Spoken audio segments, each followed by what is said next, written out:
the podcast, everyone. I'm your host, Tamara. Today, we are talking about a fun thriller mystery suspense title. I don't know. We read the book and we are here to tell you about it. Yeah. If you would like to see this in video format, you will have to come over to Patreon and sign up. And of course, you will skip the commercials that way as well. So don't forget, you can also join me and my two co-hosts over on the Book Clubs app for even more book chats. Please subscribe and like the podcast wherever you're listening. And if you want to reach out to me, you can find me everywhere at Shelf Addiction. Joining me is featured co-host Classy from the Bookish Virtual Assistant. Welcome back, Classy. Hi, Tamara. That's a mouthful. That's all. It's a lot. It is, especially when I'm saying them out of order. But anyway, yeah, no problem. Tell everyone where they can find you online. You can find me on Instagram and TikTok, ClassyGreen1, Twitter, Classy Green, and I also have an account on Instagram, the Bookish Virtual Assistant. All right, now. So we're going to jump to it. As always with Book Chats, we talk spoilers here, so you've been warned. So today we are discussing the book The Lies I Tell, written by Julie Clark. The audiobook is narrated by Anna Caputo. Yeah, Anna Caputo and Amanda Dolan. Published on June 21st, 2022 by Source Books, Landmark, and Audible Studios. The hardcover comes in at 302 pages, and the unabridged audio is 9 hours and 12 minutes. Classy, would you kindly share the synopsis? Yes. Two women, many aliases. Meg Williams, Maggie Littleton, Melody Wild.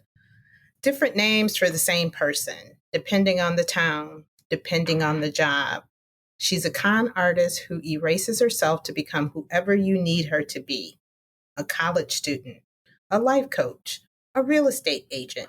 Nothing about her is real. She slides alongside you and tells you exactly what you need to hear, and by the time she's done, you've likely lost everything. Kat Roberts has been waiting 10 years for the woman who upended her life to return. And now that she has, Kat is determined to be the one to expose her. But as the two women grow closer, Kat's long-held assumptions begin to crumble, leaving Kat to wonder who Meg's true target is. It's a good synopsis. It is a good synopsis. Yeah. So, a moment ago, I was kind of stumbling over the genre. You know, I'm a stickler for the genre. Yeah. I am. So, I said thriller, mystery, suspense. I'm like, I don't know. Right, because yeah. Well, it was a little mystery. There was a little mystery with, who was stealing money, but that really wasn't that was a second or a subplot of the story, because that wasn't, the main story is the grifter and getting back. But yeah, it was a little mystery in there, but I don't know. Thriller, I didn't get thriller vibes. And suspense maybe either. At the end. Yeah. But yeah. I always struggle with these because it's not really any of the genres. No. To me, it's just an entertaining story. Yeah. I was thinking it's the same too, because I was like, well, we know she's a grifter. Well, we know. Yeah.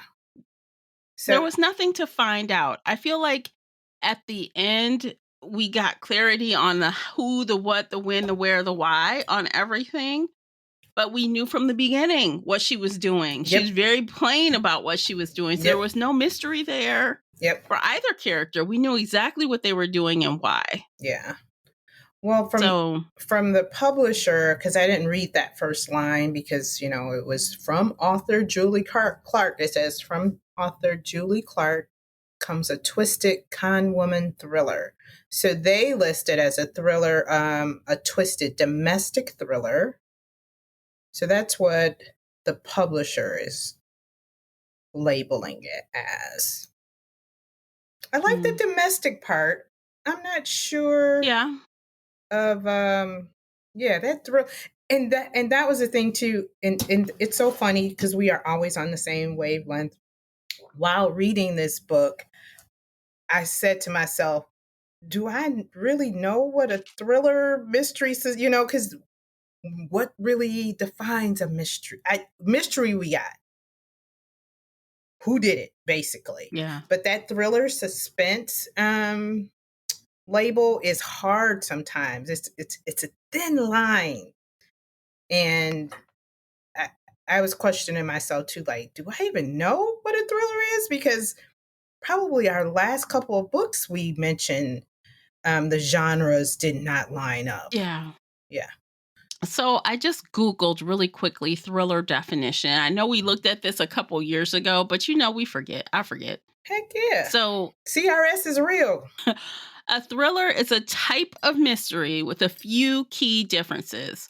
As its name suggests, thrillers tend to be action packed and fast paced with moments of full of tension, anxiety, and fear. Without fail, they are plot driven stories. Okay. That is from an excerpt from Saladin Books. I guess that's where that's from. Okay. Okay, so tension, anxiety, and fear. No, no, and no. No. No. It was action It was packed, maybe? Yeah, I felt like it was action packed. It did move fast. I felt, yeah, thought the pace was pretty quick, especially at the beginning. Okay, so here's another one from the authorslearningcenter.com. Thrillers should have the 3 C's. These include the contract or promise to the reader, a clock that creates urgency, and a litany of things that go wrong that challenges your main character. Now, that's a very different Definition. description. Yeah. But was there urgency? I guess there was urgency for our main character of Meg because she had a clock on what she was doing. Yes, because they mentioned several times, like the governor or whoever, Ron, 17 weeks before election time. So yes. But nothing went wrong for her. Everything went right. There were no mistakes. No, she was meticulous. She was very, meticulous with it. Yeah. And there's a contract or a promise to the reader, and that is that her final goal was to take Ron out as he was running for senator, I think, or was he running for governor? I can't remember what race this was. Running for California State Senate. I went and looked up all the characters. Okay, so I have it up in case we need to look them up. Yeah. Ron Ashton, politician, running for California State Senate. Okay. Yeah. So I guess maybe domestic thriller is a little closer, but I definitely think it's suspense. I don't know. Yes. Let's look up. Please look up the definition. I mean, suspense is kind of like you're on edge. It's like, oh, I didn't really feel that. Okay, tckpublishing.com says 5 elements of the suspense in a story. Reader empathy, give your character something that the reader can identify with. Reader concern, affect emotional investment. Impending danger, escalating tension. What's the 5th thing? Of course, they make me click the website. Good Lord. And they lied. There's like 30 things on this list. Never mind. We're stopping there. Because they wanted you to keep clicking. That's what it was. But they no, did. I clicked through and they got me. Yep. No, I mean, I don't feel like there was, maybe the empathy for the character, like the things that both of the women went through, the homelessness and the conning of out of the house from, or living being homeless, her mother had cancer, those type of things. But I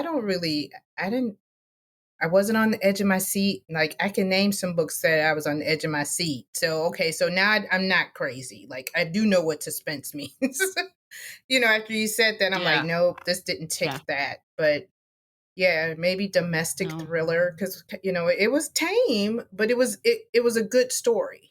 Like, I could see this being a good Netflix movie or a Prime or a Lifetime, depending on how they want to play it. Right. Exactly. Because honestly, so it was overall it was pretty tame. We got one bad thing that happened to Kat, but it was off page. Yes. So she blacked out and woke up. What happened? So it was Mm-hmm. off page. So nothing really bad happened to anyone on the page. No. So it's really mild in that respect. Yeah. But like I said, I was telling Classy before we started recording, I got through this in less than a day and a half. Yeah. So it was very fast for me. It was easy to consume. It kind of felt like popcorn type of thing. Like, Mm-hmm. it's not too intense, but yet things are happening. So it is definitely plot driven. Yes. But it does have some character development for Kat, not so much Meg, but for Kat there is a little bit. Right. There's an arc. Yeah. Mm-hmm. I think it was just easy. It was just easy. Yeah, it really was. It was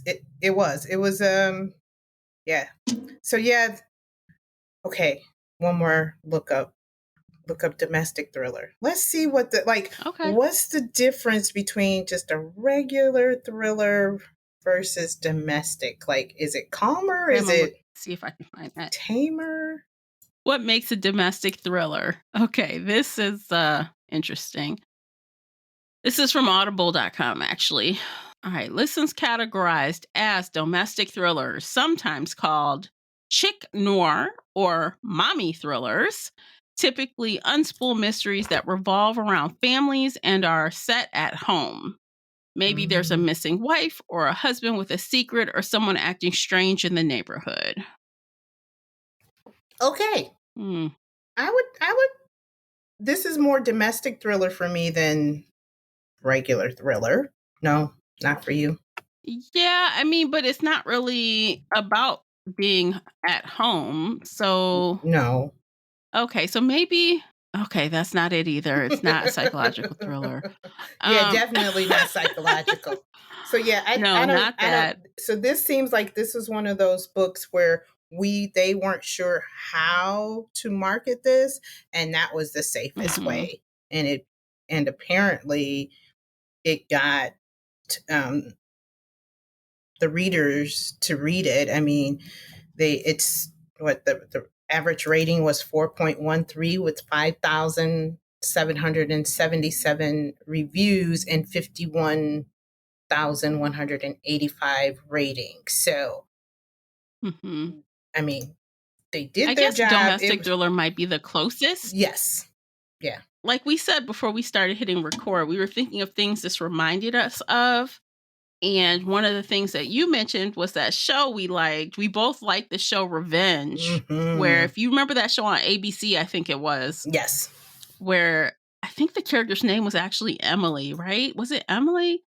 Like her father had died in a fire and she was trying to figure out what happened, how he, they said it was an accident, but she didn't believe it was an accident. So she came and like inserted herself in this family. Yes. And no one knew who she was. She changed her name. She changed her hair. Like she said, well, she was someone else. She got involved with the son, tried to marry him, like the whole thing. She was like, I'm in this damn family to find out what's going on. So Yes. it felt like a little bit of that Yeah, I agree. because Meg was like fully diving into each of her Characters.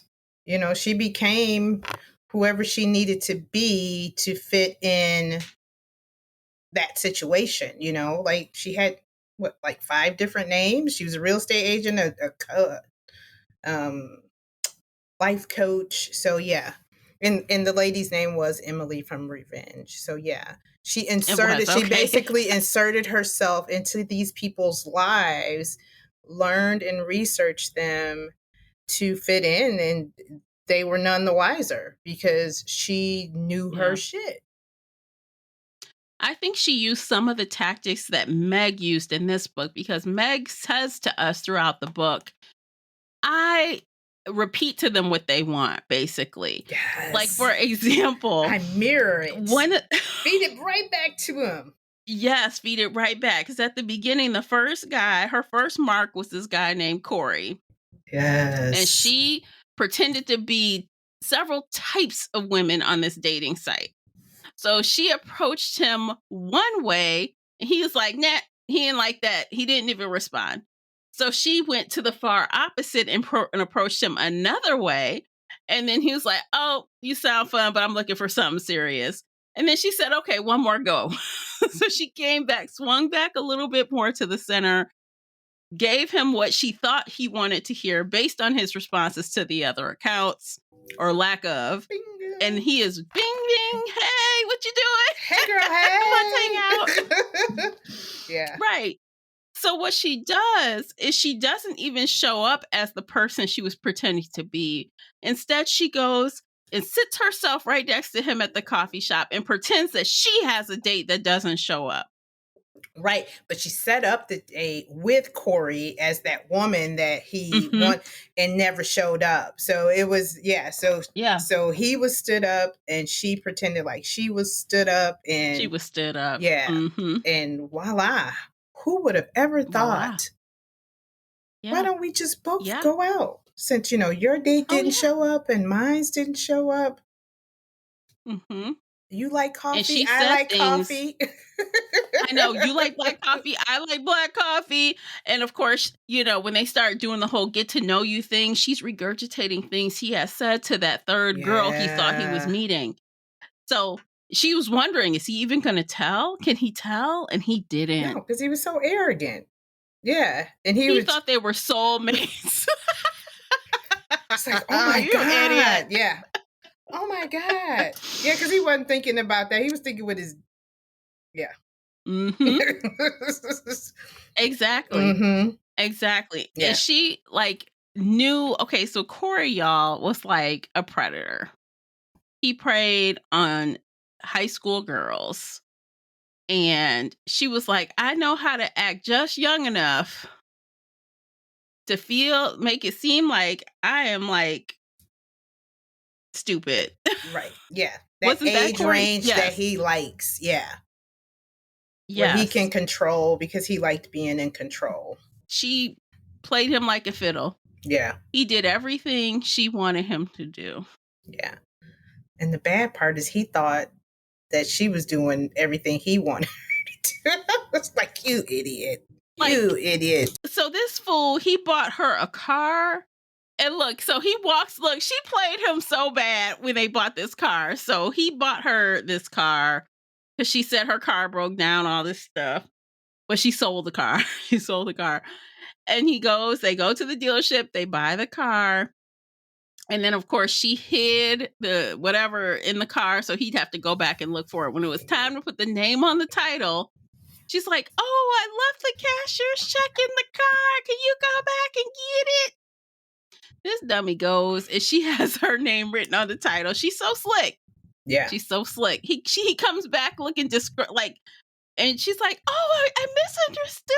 I'm so sorry." Right. And he's like, "Forget it. Just leave it." Yeah. Oh, I thought you said you were getting me a car. I thought it was going to be mine. Yeah. And she's like, "I'll correct it as soon as I can." And she does with fake documents. She's good, man. She talked this fool, and she kept pushing back by every time he would give her something, she would fight it so bad. Yeah. "Oh, let me just buy all these groceries." She's like, "No, I want to help. I feel really bad. I want to pull my weight." So what does she do? She goes bottom of cart shopping, buys bologna and that kind of bullshit that he doesn't want to eat. He is organic. I'm drinking juices. Yeah. So she going to get hot dogs and bologna and shit is serving it up this little bottom of the barrel food in his opinion. Yeah, she bought a tube of ground beef. She made the cheapest spaghetti. But he was like, "Oh, this isn't bad." But he basically was like, "I can only eat so much of this." Look, after 2 weeks, he was like, "No more." He's like, "You gaining weight? I'm gaining weight. Fuck this shit." No. He's like, "Go to the goods store and just let me pay for it." And she just, no. He had to force her to take the card. Right. So she really played a lot of mind games with him. Yeah. Where she got him to do what she wanted from doing almost the opposite, you know, Yeah, like, to the extreme yeah. where it was just like, like you said, he said I couldn't take it anymore. The wine, she bought cheap wine. He was like, Oh, "Oh, what wait. is this?" So look, I am laughing, but I swear to God, if I my know, 21-year-old self had given the age I am now the same wine I was buying back then, I'd girl. be acting just like him. What the fuck is this? I'm Right. not drinking She this. basically bought him a bottle of Barefoot. That's what it is. She bought him a bottle of Barefoot, Yes, and he not comes just in the door, she hands him the glass, and he basically chokes on it. yeah. Yeah, this is my it was and I can visualize it too. The way it was Oh said, my the God. narrator, he was like, "Mm-mm, I can't do this It anymore." was so funny. I just died laughing. I'm like, this is so crazy. Yes. Like, he is so stupid. And I know the author did that on purpose, but like, I can't help but think like the credit card thing she did with him, she eventually, well, it wasn't even a credit card. He gave her his debit card, gave her the code. And I'm like, first off, who in their right mind gives someone a debit card? She cleaned his ass out. She, Because he was thinking with his, you know what? Well, because he was bragging to his boys, I come yeah. home, food is cooked, and sex is ready. So he thought, I got this young little thing.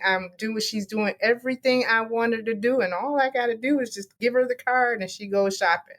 So, and that's Hmm. that's what I thought. Like you said, the author did this on purpose because men like that, especially predators and older men who like younger women, that's what they want. I want a meal when I come home. No talking back. I could tell her what to do because he kept telling her, "You need Yeah. to do this. You need to do that."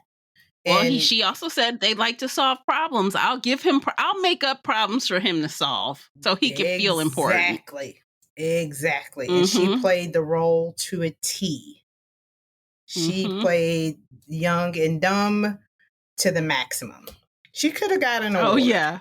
Yeah, she should have gotten an Yeah. award. Yeah.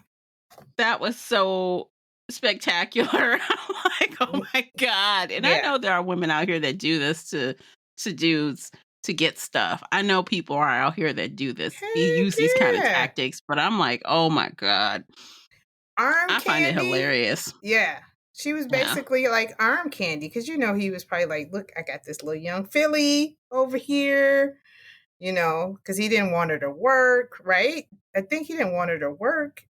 She was going to school. And Like, he so, bought her a MacBook, he bought her an expensive yes. ass laptop, If you, and she was like, "Oh," she made all these excuses. I mean, the friend Nick almost caught her up a couple times. He was trying, like, he was like, yeah, "Does that school even have dorms?" I You know? know.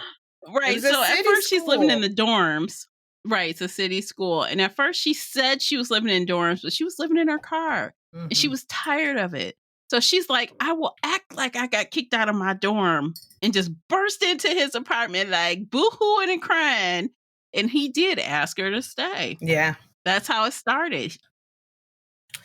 Mm, I just, I know it's bad, that she tricked him, but, he was a he predator. deserved it. Yeah, he did. He deserved it. He was a Yeah. perp. He was a creep. He was a teacher who, was um, molesting his students, and he was the principal by the time she met him. But Yeah. back in the Mhm. day, she was a student at the school where he taught, and he raped, I won't even say molested, he raped her Yeah, he friend, raped. the one girl at the school who kind of took her under her wings. And the girl wound up getting pregnant, um, and basically went into a depressive state. Her parents, Mhm. she wound up having an abortion, but basically kind of disappeared. Nobody kind of heard from her except for her Mm, friend who didn't tell anybody. But she was the right. one friend that Meg had at that school and took up for her because she was poor. And Yeah. I can't remember the girl's name, but she was like, "Girl code, we got to stick together." And Yeah. I really love that theme because so many times in real life, you want to pit women against each other. And I love a heroine who takes up for the underdog. And that's what this friend did. Yeah. And Meg took that to heart. You know, she continued that girl code. Right. Yeah. Corey was the test. Corey was the training ground, right? Yes. And she says that in the book. She's like, I learned all the things, all the manipulations. She learned that testing shit on Corey to see how far she could be, how far she could get. Yep. So she spent a lot of time working on him before she bounced. Yeah. And set and shared all his little stuff with important people. He lost his job and all the things, and took the money and the car and the MacBook Pro and left, disappeared. Deuces. Yeah, deuces. Yeah. And that is like, she's kind of like this vengeance, like revenge is like the whole theme of this book. Revenge from Meg's point of view, to revenge on different men who have screwed over women for different things, right? Yeah. Because then after that, we didn't get a whole lot of time with her other escapades. You know, we hear a little bit about this, a little bit about that, a little bit about this. And then her main bulk of the story is like present day. Right. You know, is it like 10 years later after she left the Corey situation? Yeah, it was 10 years. She is now in pursuit of trying to get this guy, Ron, to pay. Get him to pay for something he did to her family, her mother, and to her. Yeah. And I mean, Corey was a very good beta tester for her, for what's to come. You know, because he had, you know, he had a nice, I mean, not the status of Ron, but she learned a lot by grifting Corey. So, but yeah. So she went from taking about 50 grand from Corey. I think that's what she said. She got out of him about 50 grand, 40 something grand or 30 something. Yeah. And a car. Yeah. Yeah. And a car. And of course, the expensive stuff he was buying. She went from that and escalated up to $7 million she got out of Ron. Yeah. Yep. Even more than that, she got a $7 million home that he purchased, quote unquote.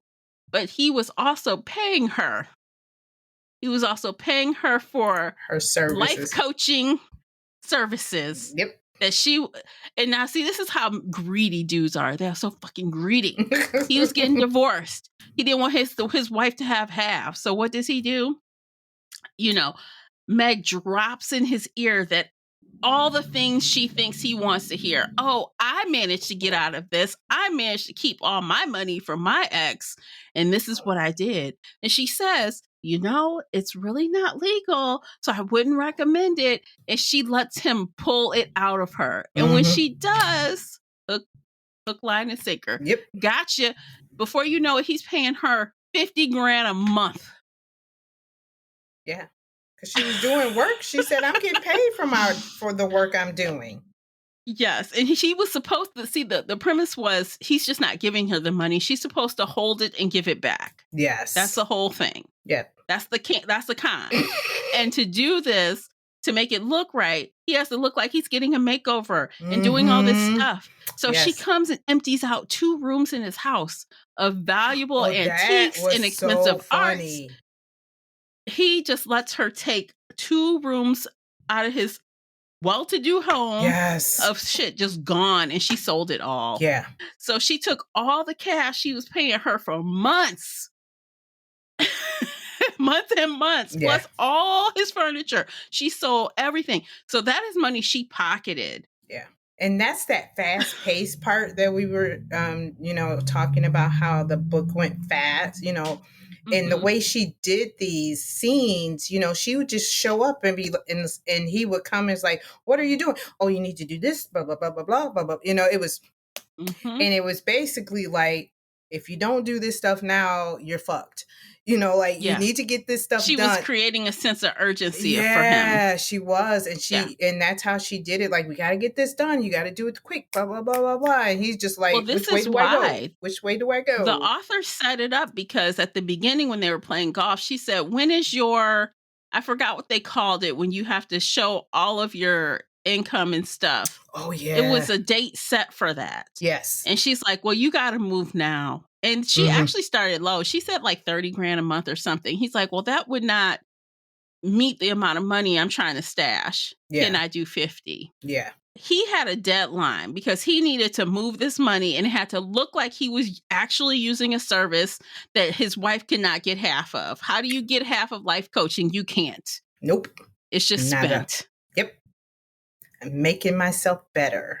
Yeah. And then on top of it, there was this house. Now, see, this is the dumb shit. This is why men are idiots. And this is why they should just stop being so fucking greedy. So there was this lake house or beach house or some shit that the wife wanted, and he just didn't want her to have it. He Nope. said, I don't even want it. I just don't want her to have it. Yes. So what does he do? He sells it to Meg for $20,000. And she's like, oh, I'll sell it back to you at the end. Does she? No. Did he get anything in writing? Apparently not. No. Because it's illegal. Yeah, all the that's stuff true. he was Right, doing was that's illegal. Right. I forgot about that. So yeah. And he was using money from his campaign. Remember, he was running for senator. So he moving money around, doing shit. Well, there's somebody else did this in the news right now. But I noticed that. I'm like, Perfect what's timing. Yes. But I'm like, God damn, you see, that's what you get, yo greedy ass. This is exactly what you get. Yeah. I mean, because he was even bragging, though. Even, he was bragging about, this dinner that we just had or whatever, paid on my credit card that's funded by. And she was like, isn't that illegal? It's not illegal if you don't get caught. And she's just I know. I'm like, oh my God. Perfect. Gotcha. Exactly. Yep. All the things. And I mean, this guy was bad because what he did was when she was younger, her mother was sick. She had cancer.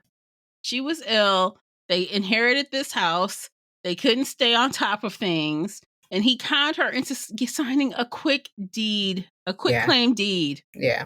So he got his name on that deed and kicked her out the house, her and her child. Yeah. Yep. And that's the house he's living in now. She had 7 days, no time. No. So they were living in their car. And then, he was a straight up asshole. Yeah. And to make matters worse, the mother died like a year later. Mm-hmm. So, of course, she was very angry. Yeah. Yep. So, of course, she got him to sell the house. But I thought she was going to take the house, but she didn't. She didn't take the house because she knew she couldn't stay. She couldn't stay.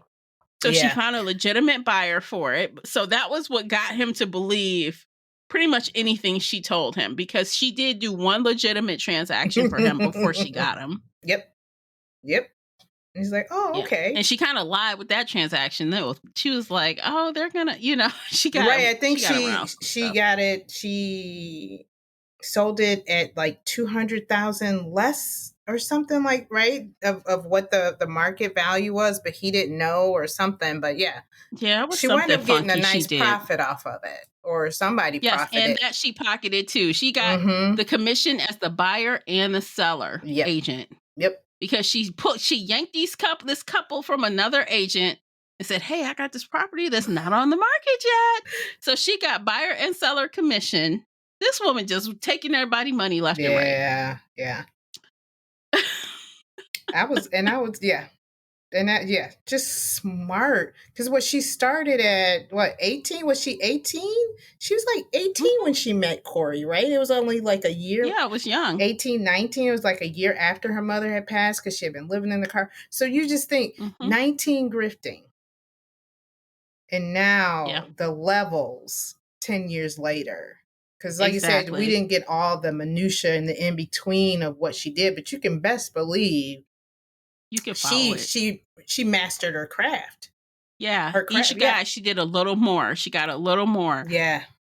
And she was like 29, I think, at the end of this when she was doing this, but she even lied. She said at the beginning, she had puffed up her resume, made it look like she was this big Michigan real estate seller from Ann Arbor. And when she first met Ron, quote unquote, he doesn't remember her.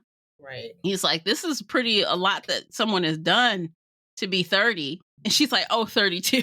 Like, she lied. So she's like, I'll buffer a couple years, but yes, Yeah. Mm-hmm. Yeah, so she's doing the most. Yeah. I love that character. I love Meg. Yeah. I mean, she's great. Yeah. I love a good revenge plot. Yes. And not against another woman. And I mean, it does happen. I mean, that's life. But to like, I think we talked about this prior to the recording, where like, this is the kind of story I wish The Last Invitation kind of had, where, men that do bad, or husbands that, in the divorce, that want to win and treat their wives poorly. They killed them off.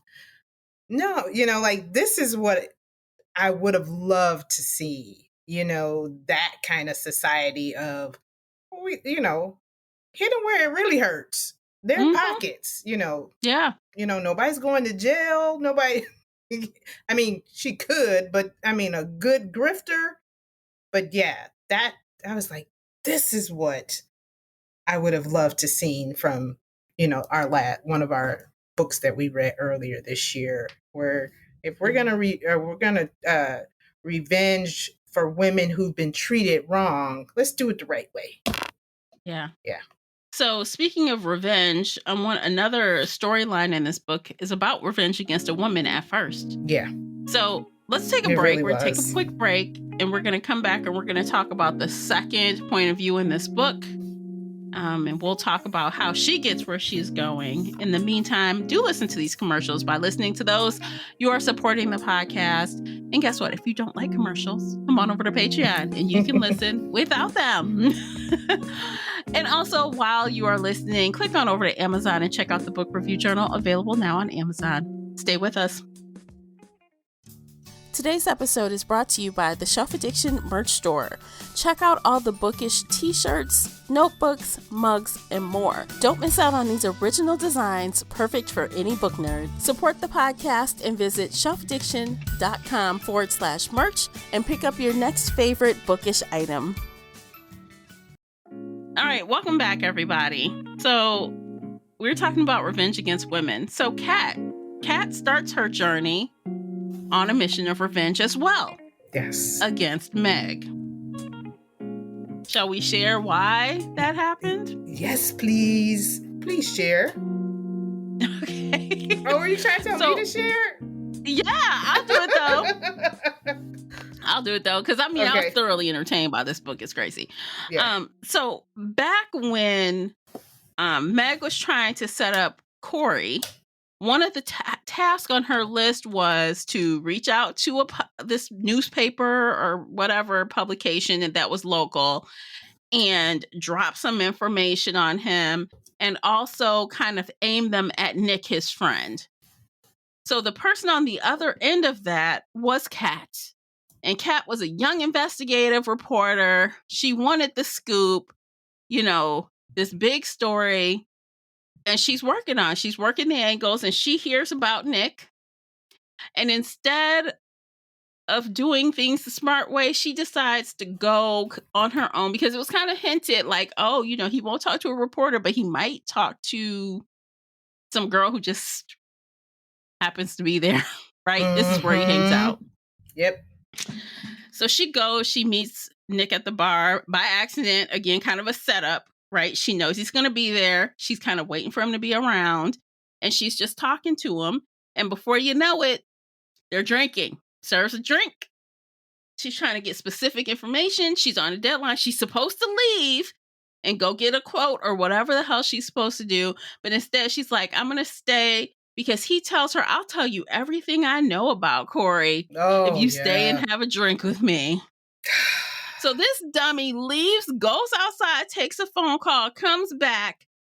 She decides to stay and drink. So she downs her drink, and that's basically the last thing she remembers. Yeah.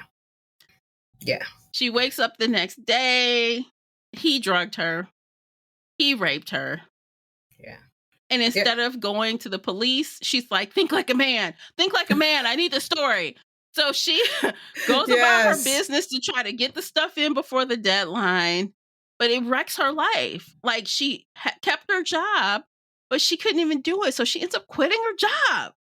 Yeah. You know, she can't, she's wrecked.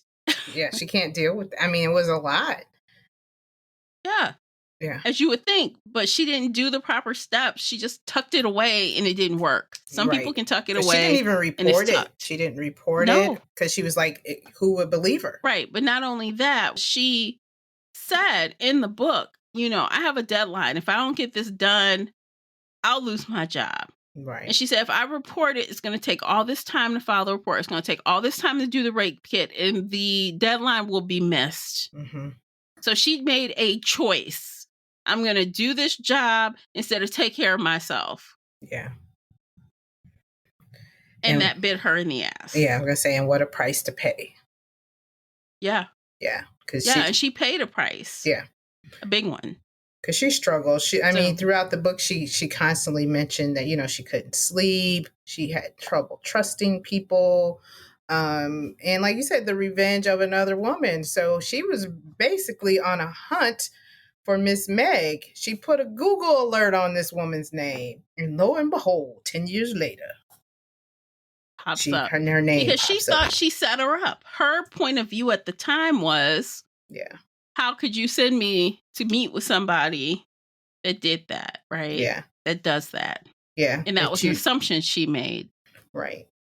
And now that I she think about knew. in retrospect or in hindsight, she's probably thinking she knew because she told me to tell this, here she's giving me this scoop, but the scoop really was about Corey being a predator.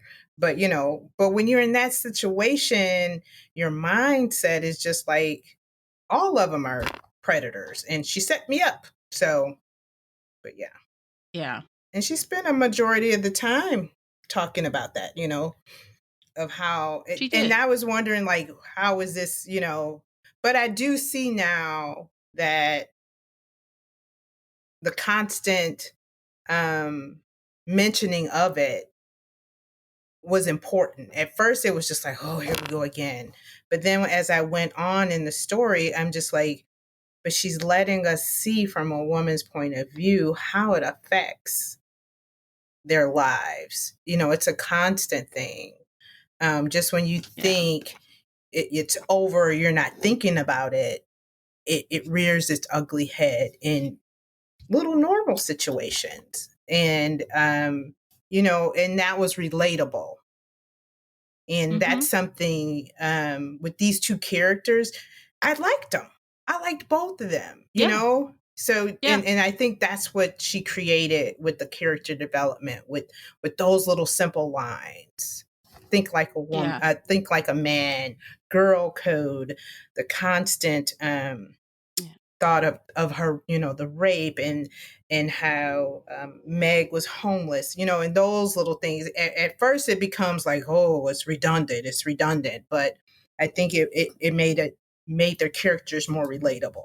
Yeah, not just that. I mean, I didn't feel it was redundant personally, but I knew that I think sometimes when Kat would bring that up, it was just to remind me, the reader, what her motivation is. I don't think we wanted her motivation for doing this to be lost. And it came full circle because she infiltrated Meg's circle like Meg had done to others. Yeah. And then the whole time she's getting to know Meg, she's hanging out with her, she hires her, she's seeing a different person than she thought. Right? Yeah. And the more she digs, the more she learns about her. She is like, I don't think this is the person I thought it was. Right. She genuinely enjoyed her company. Yeah. Like when they went to the concert, it was just like, I'm having fun. She's, she really got to see her in a different light. And then I think the big growth spurt for Kat's character came, after we got to the end of this whole ride and she got to read Meg's books. Like Meg left her the key to the city. She left everything in writing about why, who, what, when, where, everything, all the things. Yeah. And she realized Like, what's the motivation? What is the purpose? And, she could tell that Meg was doing good things for people as she was screwing the guys that deserved it. Right. She was a little Robin Hood. Yeah. Yeah. Basically. Yeah. And so it changed like toward the end, right before the whole reveal of, what she, when she got the answer she wanted, she knew that she was screwing over Ron. She knew it. She just didn't know how. And at Right. one point she was like, I don't even care anymore. I just hope she wins. Yeah. She's like, I don't even care about that other stuff. I just want her to win. Because she knew she was doing, Right. she knew she wasn't just doing stuff for the sake of doing stuff. Right. Like you said, the motivation, there was reasoning behind it. It was a purpose. It wasn't just, he's got a lot of money. I'm just going to take his money. It had nothing to do with that. Yeah. No, it was to punish these dudes. Yeah. And I'm going to get you where it hurts. Yep. Yeah. Yeah. So Kat had a lot of character growth, I think. During this whole thing, she was taken advantage of from the boyfriend that she trusted. Oh, yeah. And her boyfriend was a gambling addict. He was supposedly in recovery, but he turned behind her back, racked up $31,000 in credit card debt on a credit card she had no clue about. He totally fabricated, he defrauded her. Yeah. And made this credit card debt. Well, and not just, and the sad part is she was already helping him pay off a gambling debt. Was it like 15,000 that she was helping him pay off? This was her fiance, guys, not just her boyfriend. And she writing articles about makeup and popcorn topics to help pay his debt.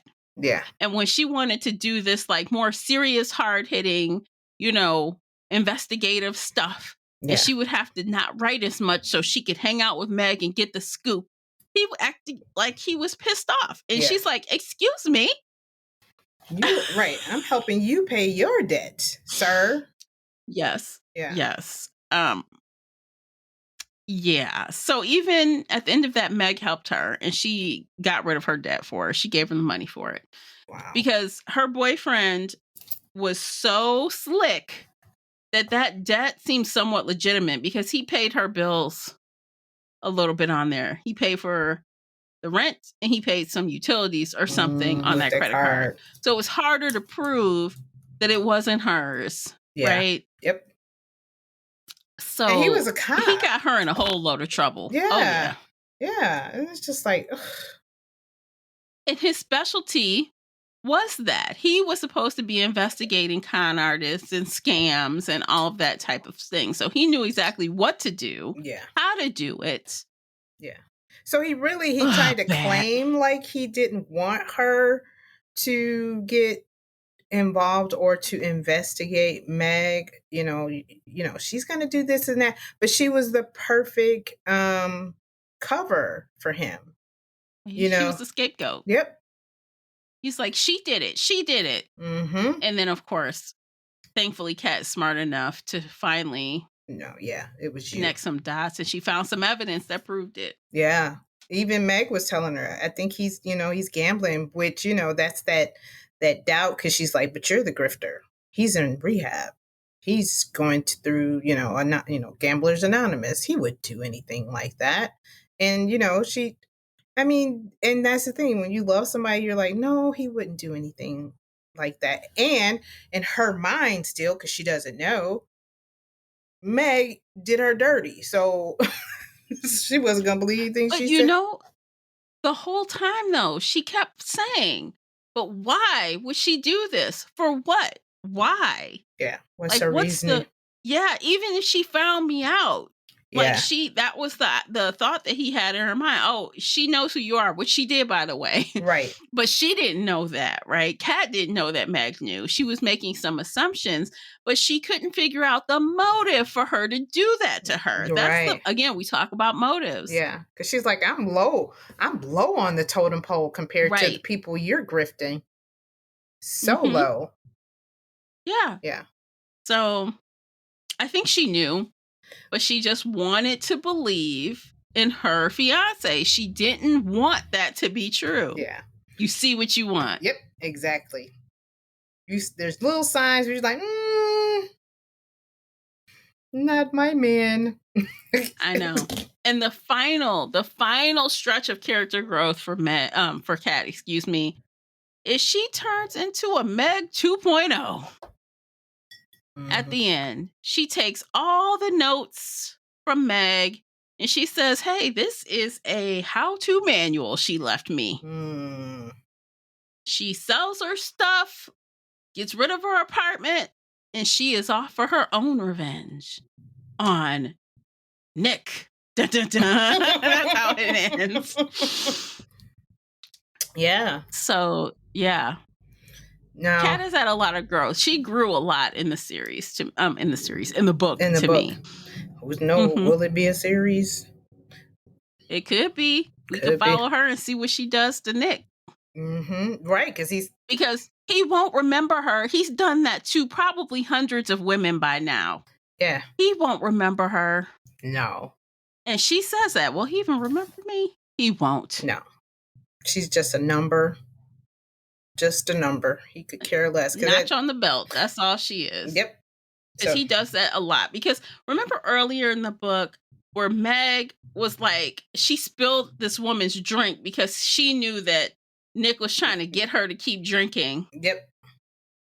Now, she didn't know he had put something in it. Right. But she knew he was sleazy. Right. I think she elbowed the drink and there's and the drink and she knocked over the drink, but it was also a deflection so she could slide that credit card in her pocket because she had a 2 for 1. Right.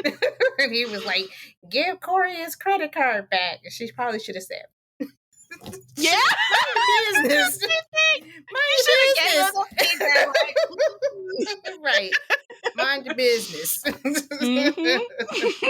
Nobody tell you. Yeah. But yeah, it was a very good, fun story. Yeah. I like the characters. It's been a while since I've said I enjoyed these characters. I was looking forward to what was going to happen to them.